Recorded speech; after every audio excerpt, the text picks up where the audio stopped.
muntu kuti akafike pokhala mfulu anafunika ukonsekeretsa mtima wake kulandira chilungamo.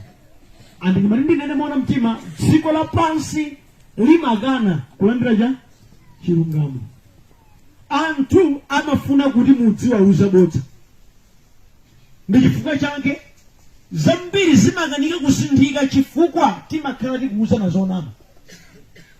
Chitsanzo ndulalikira pano nene kuti ukondedwa ozimayi ochuluka tiye nditengeni monga meringa tere wena nigula kumanja utabusa ulalika kumakumene ine kunde ukhala andiye mikira apezeko ndiye mikira ndito kumafuso lake chilungamo chimene chichikodi okondedwa mudziko lino tazolowera kumaombera m'manja munthu achita zolozerezeka. That's why anthu sakusinda. Ndimati musiyanitse pakati pa kupusa ndi ulemu. Kati limodzi kani? Iye amene amangombera m'manja zopusa zomwe ndi kuti mutu wake mawaya apena pakatani kuti adaduka. Ngati pali china chake chimene chikulakwika wanzeru amene mawa kuti izi zinthuzo zimatha kusinthika.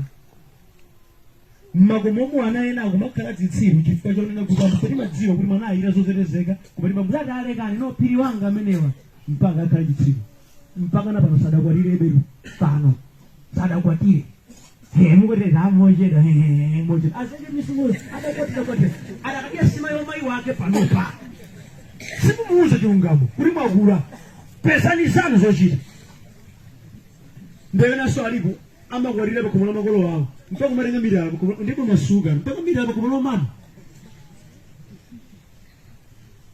moyo akasi 1 2 3 pakomola mayi wanu nditote ife wotalewa wanafunika uzuri chilungamo. Nimarindi kambe chilungamo chimenechi chinafunika chichitike kudziko li mmene limayendera tidzizo lyani kodi apa chilungamo.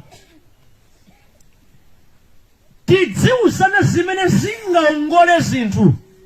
Ndipo ndimalindi nene inde iwo okamba straight ndipo chilungamo amadedwa koma ndamene maongola zinthu.